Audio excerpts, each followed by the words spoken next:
세상의 모든 축구 이야기 풋볼 살롱입니다. 오늘은 축구토토 승무패 32회차 K리그 MLS 현미경 분석 및 최종픽 공유로 인사를 드립니다. 승무패 31회차에서 1등 적중자가 한 명이 나왔습니다. 이성적인 분석으로는 조금은 잡아내기 힘들었던 이변 결과가 속출이 되면서 1등 적중자가 나오지 않을 것이라고 봤는데 1등 적중자가 한 명이 나오면서 많은 분들께서 의욕이 조금 꺾인 것 같습니다. 이번 회차 역시 MLS와 K리그 조합으로 들어오기 때문에 유럽 축구 개막이 얼마 남지 않은 상황에서 구독자 여러분들께서도 조금은 웜업 느낌으로 가볍게 소액 베팅을 추천드리도록 하겠습니다. 풋볼살롱 역시 조금은 힘을 빼고 가벼운 마음으로 베팅을 하려고 하기 때문에 최대한 분석 내용에 집중을 하셔서 나만의 픽을 만드시기 바랍니다. 지금 보시는 프로토 적중 내역은 풋볼살롱이 공유를 드렸던 프로토 조합픽 적중 내역입니다. 올림픽 축구 경기인 루마니아와 뉴질랜드, 스페인, 아르헨티나, 프랑스, 일본, 그리고 챔피언스리그 2차 예선 경기인 미트윌란과 셀틱의 경기를 조합을 해서 36.7배당에 나쁘지 않은 배당의 적중픽이 나왔습니다. 멤버십 회원 여러분들께서 굉장히 많이 탑승을 하셔서 적중의 기쁨을 누리셨는데 또 하나 적중픽이 나왔습니다. 올림픽 축구 경기인 사우디아, 브라질, 루마니아와 뉴질랜드 경기 2경기와 미국에서 치러지고 있는 골드컵 4강 경기 2경기를 조합을 했습니다.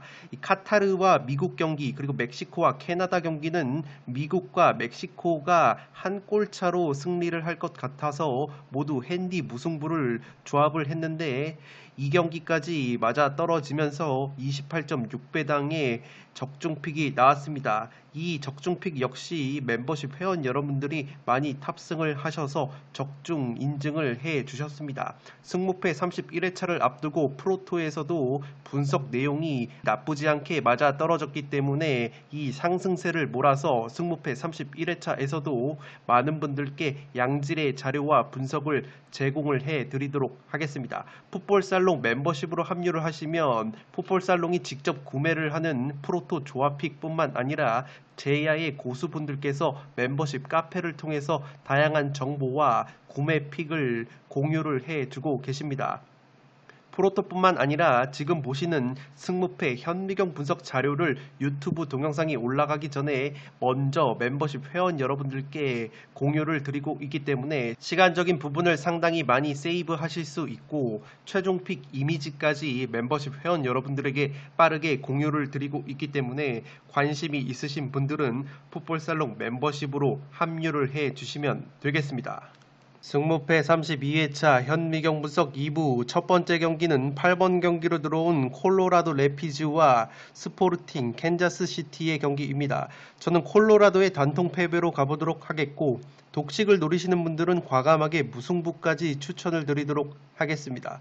콜로라도 같은 경우가 홈에서 5승 2무 1패로 패배가 단 1패밖에 없습니다. 홈 깡패팀이라고 보시면 되겠는데 이 스포켄자는 주중에 경기를 치렀기 때문에 체력적인 면에서는 콜로라도가 우세할 것으로 보입니다. LAFC에서 중앙 미드필더 마크 앤서니 K라는 걸출한 선수를 영입을 한 콜로라도이기 때문에 중원 쪽에 전력 강화가 있는 콜로라도입니다. 다만 상대 전적 면에서 스포켄자를 만나면 홈에서 2무로 승리가 없었던 것이 콜로라도이기 때문에 최대치는 무승부가 나오지 않을까 싶습니다. 지난 6월 스포켄자 원정에서도 1대3으로 완패를 당한 콜로라도이고 콜로라도가 최근에 공격 자원들의 컨디션이 그렇게까지 좋지가 못합니다. 바리오스, 신야스키 같은 선수들이 주요 공격 자원인데 신야스키 같은 경우에는 4경기에서 1골, 바리오스는 2경기에서 무득점, 디에고 루비오라는 공격수는 2경기째 결장 중이기 때문에 주요 공격 자원들의 컨디션이 굉장히 좋지 못하다는 점을 체크를 해 주시기 바랍니다. 반면에 스포켄자 같은 경우에는 직전 LAFC 원정에서 4대1 완승을 거뒀습니다. 주포 풀리도 선수가 멕시코 대표팀에서 돌아와서 골맛을 봤고 왼쪽 윙포워드 살로이 선수는 최근에 절정의 골 감각을 보여주고 있는데 7경기에서 무려 6골 3도움이나 올려주면서 제 몫을 해주고 있습니다. 스포켄자 같은 경우에는 원정에서 조금 빠꾸 없는 경기를 하기 때문에 5승 0무 3패로 무승부가 없는 흐름이 있습니다. 지난 6월 맞대결에서도 스포켄자가 3대1로 승리를 거뒀다고 말씀을 드렸는데 그 경기에서 살로이 선수가 2골 1도움으로 원맨쇼를 펼쳤던 좋은 기억이 있기 때문에 최근 절정의 골 감각을 보이고 있는 살로이가 또다시 활약을 할 가능성이 있어 보입니다. 살롱 코멘트에서 정리를 해드리면 이 경기는 양 팀의 홈과 원정에서의 기조 변화에 주목을 할 필요가 있어 보입니다. 콜로라도는 점유율이 굉장히 낮은 팀이고 원래 무게중심 자체가 높은 편이 아니지만 홈팬들 앞에서는 무게중심도 올라가고 점유율도 올라가는 면이 있습니다. 그 말인즉슨 홈에서는 보다 적극적인 경기 운영을 한다는 점인데 이 반대로 스포켄자 같은 경우에는 홈에서 굉장히 전방 압박을 빡세게 가하는 팀이지만 원정에서는 홈보다 훨씬 더 무게중심을 낮추면서 역습 위주의 경기를 펼칩니다. 실제 스포켄자가 원정에서 특유의 역습으로 골을 더 많이 넣는 팀이기 때문에 홈에서 무게중심이 올라가는 콜로라도가 수비 뒷공간을 노출을 하면서 스포켄자의 퀄리티 있는 역습 한 방에 실점을 하는 모습이 그려집니다. 스포켄자가 원정에서는 무승부가 없는 흐름이고 상대 전적 면에서도 콜로라도에게 우위인 점, 그리고 콜로라도를 상대로 좋은 기억이 있었던 살로이가 최근에 절정의 골 감각을 보여주고 있다는 점에서도 스포켄자가 화력을 발휘할 가능성이 있어 보입니다. 최근에 스포켄자의 흐름이 홈에서는 오히려 댈러스 같은 팀들에게 덜미를 잡히고 원정에서 더 강한 면모를 보여주고 있습니다. 원정에서 LAFC를 4대1로 완파를 했고 시애틀 사운더스, LA 갤럭시 같은 팀들을 상대로 모두 완승을 거둔 스포켄자이기 때문에 오히려 최근에는 원정에서 경기력이 더 잘 나오고 있습니다. 다만 주중에 경기를 치르지 않은 콜로라도이기 때문에 스포켄자보다는 체력적인 우위가 있고 홈에서는 최근 스포켄자를 상대로 2연속 무승부로 패하지 않았다는 점을 고려를 하면 최대치로는 무승부까지 노려볼 수 있는 매치이지 않나 싶습니다. 따라서 8번 경기는 콜로라도의 단통 패배로 가보도록 하겠습니다. 9번 경기는 포틀랜드 팀버스와 레알 솔트레이크의 경기인데 포틀랜드의 단통 승리로 가보도록 하겠습니다. 폴더스에 여유가 있으신 분들은 승패로 갈라보실 것을 추천드리도록 하겠습니다. 포틀랜드는 기본적으로 홈에서 5승 1무 2패, 원정에서 1승 1무 6패로 홈에서 훨씬 더 강한 모습을 보여줍니다. 특히 수비력 자체가 3배가 홈에서 상승이 되는 포틀랜드이기 때문에 홈에서만큼은 쉽게 패하지도 않고 좋은 경기력을 보여주는 팀이라는 점을 체크를 해 주시기 바랍니다. 다만 직전 세너제이와의 홈경기에서는 1대1 무승부에 그쳤고 주전 수비형 미드필더 차라 선수가 퇴장을 당했기 때문에 수비 쪽에 전력 누수가 예고가 되고 있습니다. 또한 핵심 공격 자원이었던 에보비세라는 선수가 이 세너제이로 트레이드가 됐다는 보도가 있습니다. 직전 세너제이와의 홈경기에서도 결장을 한 에보비세이기 때문에 공격 쪽에서 에보비세가 또다시 결장을 한다면 공수에 걸쳐서 전력 누수가 심할 것으로 보입니다. 솔트레이크와의 상대 전적을 보시면 홈에서는 2승 1무로 패배가 없는 흐름이 있기 때문에 충분히 포틀랜드가 승리를 노릴 것으로 보이고 에보비세가 빠지지만 공격수 모라 선수가 최근 4경기에서 3골로 좋은 골 감각을 보여주고 있기 때문에 모라 선수의 발끝에 기대를 걸어야 할 것으로 보입니다. 솔트레이크 같은 경우에는 직전 LA 갤럭시 원정에서 0대1 패배를 당했습니다. 확실히 홈과 원정을 비교해봤을 때 원정에서 성적이 더 나오지 않는 솔트레이크인데 최근 원정 3경기에서 1무 2패 부진에 빠져 있습니다. 이 주포인 크라이라크 선수가 5경기 무득점 침체에 빠져 있고 루비오 루빈과 루스낙이라는 선수 역시 2경기, 3경기 무득점 침체에 빠져 있기 때문에 주축 공격 자원들의 컨디션이 굉장히 좋지 못하다는 점을 체크를 해 주시기 바랍니다. 살롱 코멘트에서 정리를 해드리면 이 경기는 홈에서 훨씬 경기력과 성적이 좋은 포틀랜드이지만 전력 누수가 조금 있습니다. 수비형 미드필더 차라 선수가 퇴장 징계로 인해서 나설 수가 없고 핵심 공격 자원인 에보비세가 트레이드가 되었다는 보도가 있기 때문에 이번 경기 역시 출전이 굉장히 불투명합니다. 솔트레이크는 주축 공격 자원들의 컨디션이 좋은 편은 아니지만 직전 경기에서 핵심 자원 몇몇을 교체로 출전을 시키면서 체력적인 안배를 했습니다. 원정에서 최근 승리가 없는 흐름인데 그래도 솔트레이크가 홈에서 강한 팀을 상대로 원정에서 경기력 자체는 나쁘지가 않았기 때문에 전력 누수가 있는 포틀랜드를 상대로도 경기력 자체는 그렇게까지 나쁘지는 않을 것 같습니다. 포틀랜드가 기본적으로 무승부 자체가 별로 없는 팀이고 직전 경기에서 이미 무승부를 한 차례 거뒀고 따라서 이번에는 패턴적으로 2연속 무승부보다는 승패가 갈릴 패턴으로 보여집니다. 포틀랜드가 홈에서 원정보다 무게중심이 높아지는 부분이 있기 때문에 솔트레이크가 역습 한 방이 있는 팀이라는 점에서 홈에서 무리하게 라인을 올린다면 수비 뒷공간을 노출을 하면서 솔트레이크의 역습에 덜미를 잡힐 수도 있지 않을까 싶습니다. 세트피스 역시 세트피스 공격 자체는 솔트레이크가 더 좋은 팀이고 세트피스 수비가 이 포틀랜드가 그렇게까지 강한 팀이 아니기 때문에 세트피스 상황에서도 재미를 볼 수 있는 것은 솔트레이크이지 않을까 싶습니다.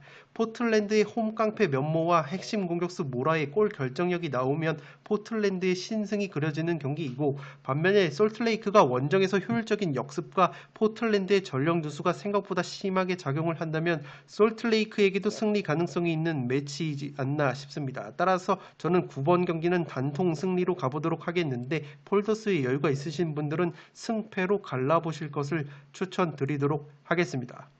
10번 경기는 서울과 광주의 경기인데 서울의 단통 승리로 가보도록 하겠습니다. 독식픽으로는 단통 무승부까지 추천을 드리도록 하겠습니다.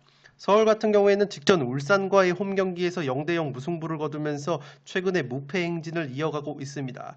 리그 홈 경기에서 2승 2무 5패로 패배가 원정보다 많은 것이 서울이기 때문에 이번만큼은 홈팬들 앞에서 승리를 거둬야 하는 서울이라고 보시면 되겠습니다. 최전방에서 뚝배기가 좋은 가브리엘 바르보사 선수가 부상으로 인해서 출전이 불투명하기 때문에 이 전력 누수가 있는 것이 FC 서울이지만 그래도 최전방에서 조영욱이나 팔로세비치, 나상호 같은 빠른 자원들을 앞세운 역습 한 방이 위력을 발휘할 것으로 보입니다. 최근에 백상훈과 고요한이라는 선수가 중원에서 왕성한 활동량을 가져가면서 기성용 선수의 어깨를 가볍게 해주고 있습니다. 그렇기 때문에 이 백상훈과 고요한이 또다시 왕성한 활동량을 가져간다면 광주 역시 김원식을 필두로 한 중원 자원의 퀄리티가 나쁘지가 않지만 백상훈과 고요한이 좀 더 이 우위를 점할 수 있지 않을까 싶습니다.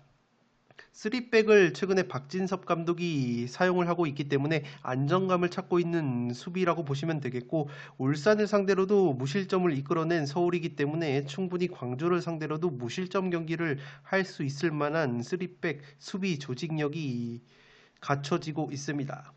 광주 같은 경우에도 성남과의 홈 경기에서 0대0 무승부를 거뒀는데 최근 3경기 1승 2무 무패 행진을 달리고 있습니다. 엄원상 선수가 올림픽 대표팀에서 돌아오긴 했는데 출전이 불투명한 상황이고 조나탄 선수 같은 경우에도 컨디션 문제로 인해서 불투명하기 때문에 최전방에서 190의 장신 허율 선수가 타겟맨 역할을 해줄 것으로 보입니다. 광주 같은 경우에는 홈과 원정을 비교를 해봤을 때 원정에서 2승 1무 7패로 패배가 홈보다 훨씬 많다고 보시면 되겠습니다. 살롱 코멘트에서 정리를 해드리면 이 경기는 상승세를 탄 두 팀의 맞대결이라서 팽팽한 매치가 예상이 됩니다. 서울은 3백 수비가 안정감을 찾고 있고 울산을 상대로도 무실점 경기를 펼쳤기 때문에 광주를 상대로도 짠물 수비를 펼칠 수 있지 않을까 싶습니다. 중원의 기성용을 필두로 백상훈, 고요한 같은 활동량이 왕성한 선수들이 포진을 하면서 굉장히 빡빡한 중원을 이루고 있는 서울이고 벤치 자원 역시 지동원이나 팔로세비치 같은 이 수준급 자원들이 있기 때문에 나상호, 조용욱, 박주영 같은 자원들을 활용한 역습 한 방을 보여줄 수 있다면 서울이 오랜만에 홈에서 승리를 가져갈 수도 있지 않을까 싶습니다. 광주 같은 경우에는 펠리페 선수가 이적을 했지만 토종 공격수 허율이 제 몫을 해주고 있고 김원식, 헤이스를 필두로 한 중원 자원들의 왕성한 활동량이 서울 못지않게 좋기 때문에 팽팽한 중원 싸움이 예상이 됩니다. 다만 광주가 올림픽 대표팀에서 돌아온 엄원상 선수와 이적생 조나탄 선수가 컨디션 문제로 출전이 불투명하기 때문에 화력적으로는 최근 안정화된 서울의 수비진을 뚫어내기에는 굉장히 버겁지 않을까 싶습니다. 광주가 원정에서 성적과 실점이 급격하게 늘어나는 부분과 이 부분적인 압박을 병행을 하는 팀이기 때문에 압박 강도를 지나치게 올린다면 기성용의 날카로운 킬러 패스 한 방과 나상호, 조영욱, 팔로세비치의 뒷공간침 투로 인한 역습 한 방에 무너질 가능성이 있어 보입니다. 서울의 근소한 승리나 무승부가 그려지는 매치이기 때문에 저는 서울의 단통 승리로 가보도록 하겠고, 이 과감하게 독식을 노리시는 분들은 단통 무승부까지 추천을 드리도록 하겠습니다. 11번 경기는 인천과 수원FC의 경기인데 무패 투폴로 가보도록 하겠습니다. 이 승무패 32회차에서 가장 팽팽한 매치라고 생각되는 것이 11번 경기인데 최근에 두 팀이 상승세를 제대로 탔습니다. 인천이 3연승의 상승세고 수원FC 같은 경우에는 전북과의 홈경기에서도 1대0 승리를 거두면서 4연승의 상승세를 탔습니다. 인천 같은 경우에는 홈에서 4승 3무 2패로 원정에서의 4승 1무 6패보다 훨씬 더 좋은 성적을 보여주고 있고, 특히 평균 실점이 한 골이 되지 않는 홈에서의 수비력을 자랑하는 인천이기 때문에 충분히 수원FC를 상대로도 좋은 수비력을 보여줄 수 있지 않을까 싶습니다. 최근에 주포인 무고사 선수와 김현 선수의 투톱이 상당히 위력적인 모습을 보여주고 있고, 교체 자원으로 활약을 하고 있는 송시우나 네게바 같은 자원들의 퀄리티가 상당히 우수하기 때문에 3백 수비의 안정감을 바탕으로 인천이 수원FC를 상대로도 좋은 경기를 할 수 있지 않을까 싶습니다. 수원FC 같은 경우에는 전북과의 홈경기에서도 1대0 승리를 거뒀습니다. 라스, 무릴로, 이영재로 이어지는 공격 라인이 컨디션이 상당히 좋고, 이적생 타르델리 선수가 전북을 상대로 데뷔골을 넣으면서 K리그에 연착륙을 했습니다. 홈과 원정을 비교해봤을 때 이 홈과 원정 성적이 똑같습니다. 4승 3무 4패로 원정에서도 기복이 없는 이 성적을 보여주고 있는 수원이기 때문에 제 아무리 인천이 홈에서 다부진 모습을 보여준다고 해도 수원 역시 승점을 따내기에 충분한 매치이지 않나 싶습니다. 오랜만에 한승규 선수가 조커로 투입이 돼서 어시스트를 기록을 했고, 핵심 수비수인 김건웅 선수가 경고 누적 징계에서 돌아오기 때문에 김건웅, 잭슨, 곽윤호가 구축을 하는 3백 수비가 안정감을 더할 것으로 보입니다. 유현 골키퍼가 전북을 상대로 좋은 선방 능력을 보여줬기 때문에 이번 경기 역시 좋은 방어력을 보여줄 수 있지 않을까 싶습니다.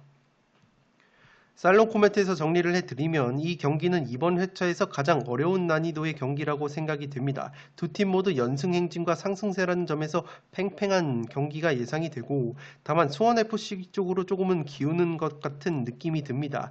수원FC가 수비수 잭슨 선수가 지난 전북전에서 전북의 구스타보를 상대로도 제공권에서 밀리지 않는 모습을 보여줬기 때문에 김건웅까지 복귀를 하는 상황 속에서 이 수원FC의 3백이 인천의 투톱 무고사 김현을 상대로 제공권과 이 힘싸움에서 전혀 밀릴 것 같지 않은 느낌입니다. 반면에 라스 무릴로를 축으로 한 수원FC의 공격진을 상대로 인천 3백 수비가 이 발이 느린 편이기 때문에 이 스피드를 당해낼 수 있을지 의문입니다. 또한 강민수, 김광석, 오반석 같은, 그리고 델브리지 같은 선수들이 이 피지컬은 좋지만 발이 상당히 느리기 때문에 그러한 부분에서 충분히 고전을 할 수 있지 않을까 싶습니다. 중원 대결 역시 박주호, 이영재가 포진한 수원이 인천보다 조금 더 번뜩이는 면이 있다고 보여지고, 다만 인천 같은 경우에는 올 시즌 수원의 상대 전적에서의 우위가 있습니다. 1승 1무 으로 우위를 보이고 있고, 지난 경기에서는 굉장히 대승을 거둔 경험도 있기 때문에 홈에서의 다부진 경기력과 성적을 고려를 하면 사이좋게 양팀이 무승부로 연승 행진이 부러지는 그림도 그려집니다. 따라서 무승부를 축으로 공격력이 좀 더 강하다고 볼 수 있는 수원FC 쪽을 밀어보는 것도 나쁘지 않은 선택이 될 것 같습니다. 따라서 11번 경기는 무패 투폴로 가보도록 하겠습니다. 12번 경기는 시카고 파이어와 뉴욕 레드불스의 경기인데 단통 무승부로 가보도록 하겠습니다. 독식을 노리시는 분들은 홈팀 시카고의 단통 승리를 추천드리도록 하겠습니다. 시카고는 홈과 원정을 비교해봤을 때 홈에서 3승 4무 4패, 원정에서는 0승 1무 5패로 확실히 홈에서 훨씬 더 좋은 성적을 보여주는 팀입니다. 직전 뉴욕시티와의 홈경기에서도 0대0 무승부를 거둔 시카고인데, 뉴욕 레드와의 상대전적 면에서도 홈에서만큼은 1승 1무 1패로 뒤지지 않는 모습을 보여주고 있습니다.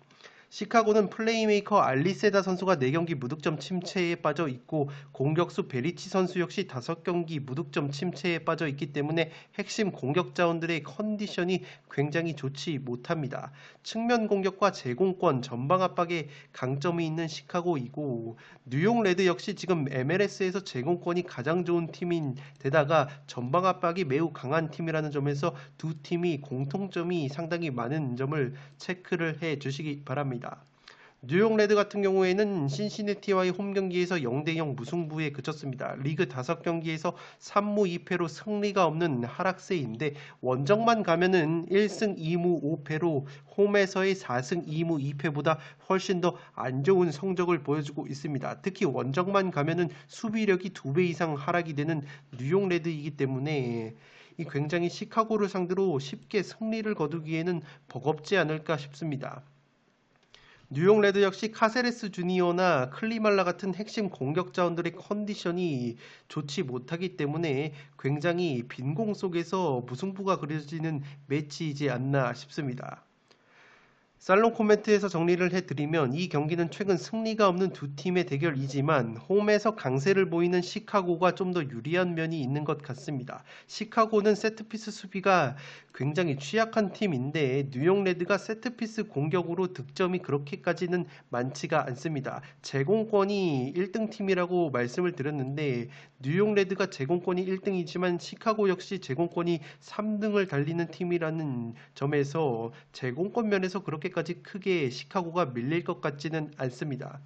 뉴욕 레드의 강점이 역습 공격인데 시카고가 역습 실점이 올 시즌 없기 때문에 뉴욕 레드가 자랑하는 역습 패턴이 살아날 가능성이 조금은 떨어져 보입니다. 양팀 모두 주요 공격 자원의 컨디션이 좋지 못하기 때문에 골 결정력에 문제가 드러난다면 무승부가 그려지는 경기인 것 같습니다. 뉴욕 레드가 원정에서 세트피스 공격이 살아나는 부분이 있기 때문에 세트피스 실점 1위인 시카고가 여전히 세트피스 한 방으로 실점을 할 가능성이 있기 때문에 이 경기는 어느 한쪽으로 기우는 매치는 아니라고 보여집니다. 따라서 12번 경기는 단통 무승부로 가보도록 하겠고 독식을 노리시는 분들은 과감하게 홈팀 시카고의 승리로 가보실 것을 추천드리도록 하겠습니다.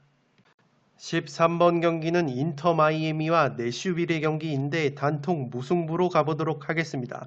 마이애미 같은 경우가 올랜도 원정에서 1대1 무승부를 거두면서 최근 무패의 행진을 이어가고 있습니다.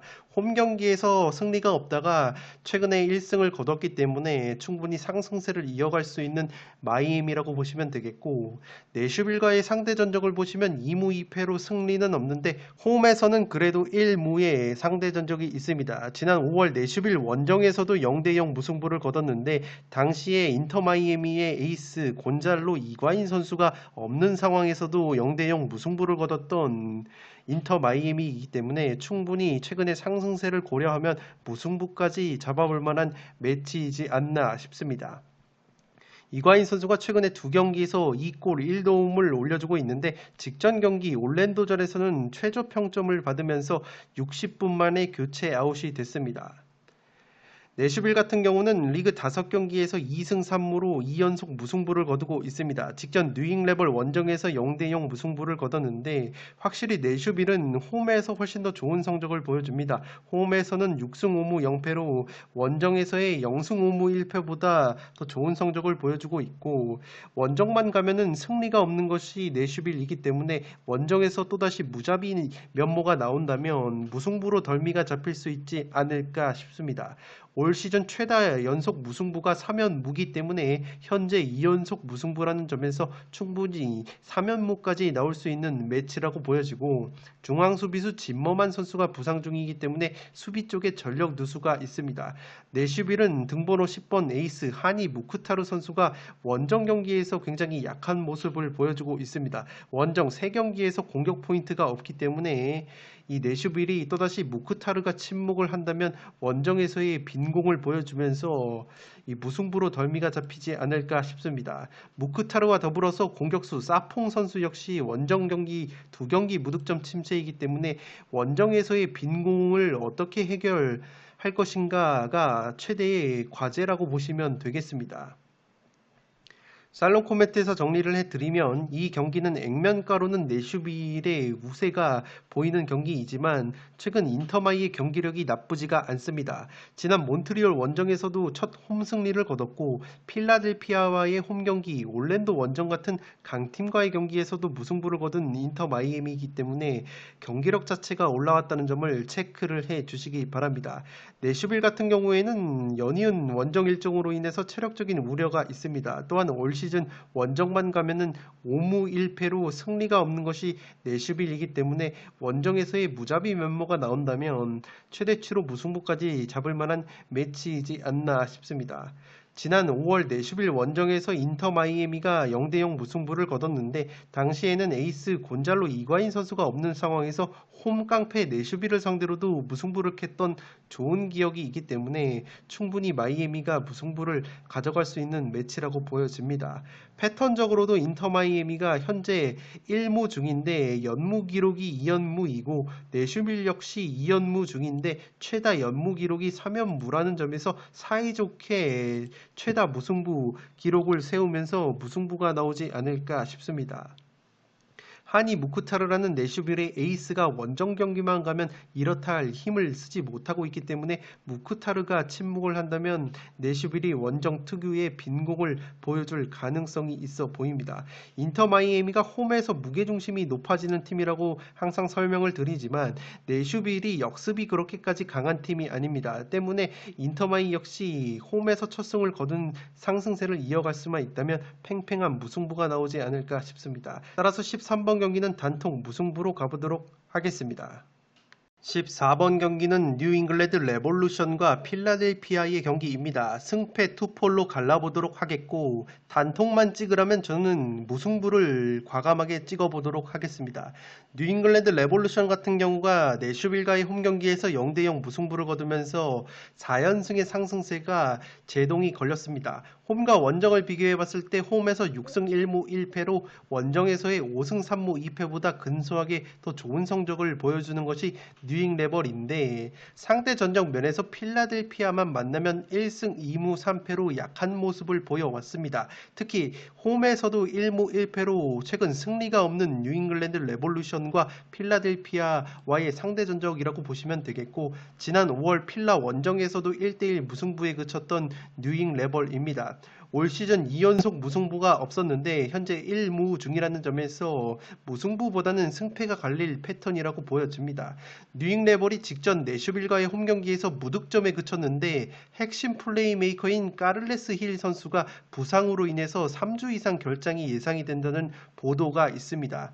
까를레스 힐이 플레이메이커로서 11개의 어시스트를 기록을 해주는 선수인데 귀신같이 까를레스 힐이 나오지 못하니까 내슈빌을 상대로 무득점 경기에 그친 뉴잉 레벌입니다. 공격자는 뷰캐넌이 대표팀에서 돌아왔기 때문에 이 점은 고무적이라고 할 수 있겠지만 까를레스 힐이 나오지 못하니까 구스타보 보우나 에던 복사 같은 이 주축 공격자원들도 침묵을 지켰던 뉴잉 레벌이기 때문에 까를레스 힐의 공백이 굉장히 크게 작용을 할 것으로 보입니다. 필라델피아는 원정에서 2승 5무 2패로 홈에서의 5승 2무 2패보다 확실히 성적은 좋지 못한데 그래도 무승부가 많으면서 쉽게 패하지 않는 모습을 보여주고 있습니다. 공격수 산토스 선수가 3경기 만에 직전 경기에서 득점포를 가동을 했고 푸시빌코라는 장신 공격수는 2경기 무득점 침체에 빠져 있습니다. 직전 토론토와의 홈경기에서 3대0 완승을 거둔 필라델피아인데 골키퍼 블레이크 선수가 페널티킥 선방을 해냈습니다. 제공권이 굉장히 좋은 팀이라서 MLS 제공권 2등을 달리고 있고 세트피스 공격이 지금 9골로 공동 1등을 달리고 있습니다. 살롱 코멘트에서 정리를 해드리면 이 경기는 굉장히 5대5 매치라고 보여집니다. 뉴잉 레벌은 올 시즌 무득점 경기가 거의 없었는데 직전 내슈빌과의 경기에서 무득점 경기를 하면서 확실히 플레이메이커 까를레스 힐의 공백이 느껴졌습니다. 필라델피아는 직전 토론토를 상대로 완승을 거두면서 분위기 반전에 성공을 했습니다. 필라델피아의 강점이 제공권과 세트피스 공격인데 뉴잉 레벌 같은 경우에도 제공권과 세트피스 수비가 나쁘지 않은 팀이라는 점을 체크해주시기 체크를 해 주시기 바랍니다. 필라델피아가 원정에서 적극적인 압박을 펼치는 팀인데 역습 수비 역시 의외로 약하지가 않기 때문에 뉴잉 레벌이 자랑하는 역습 한 방이 통할 가능성이 조금은 떨어져 보입니다. 필라델피아가 원정 무자비 면모가 있고 뉴잉 레벌이 카를레스 힐 부재에 따른 화력 저하 그리고 양팀 서로의 강점을 상쇄할 수 있는 수비력을 갖췄다는 점에서 팽팽한 무승부도 그려지지만 다만 패턴적으로 뉴잉글랜드 레볼루션이 올 시즌 2연속 무승부가 없었다는 점에서 저는 과감하게 승패를 가르면서 필라델피아의 승리까지 가져가 볼 만한 매치이지 않나 싶습니다. 따라서 폴더스의 여유가 없으신 분들은 팽팽한 5대5 무승부를 추천드리도록 하겠고 폴더스의 여유가 있다면 무승부보다는 과감하게 승패로 갈라봄직한 경기이지 않나 싶습니다. 네, 이것으로 승무패 32회차 14경기 현미경 분석 1부와 2부를 모두 마치도록 하겠습니다. 서두에서 말씀을 드린 것처럼 나만의 픽에 와닿는 픽들만 쏙쏙 추가를 하셔야 고등수 적중에 이를 수가 있습니다. 최종 픽을 그대로 따라가지 마시고 살롱 코멘트 분석 내용에 집중을 해서 나만의 픽을 만드시기 바랍니다. 끝으로 영상이 도움이 되신 분들은 좋아요와 구독 버튼을 눌러주시면 풋볼 살롱 채널에 크나큰 힘이 됩니다. 구독 버튼 옆에 종 모양의 알림 설정을 해주시면 그 누구보다 빠르게 양질의 축구 승무패 프로토 관련 컨텐츠를 만나보실 수 있습니다. 지금까지 풋볼 살롱이었습니다. 감사합니다.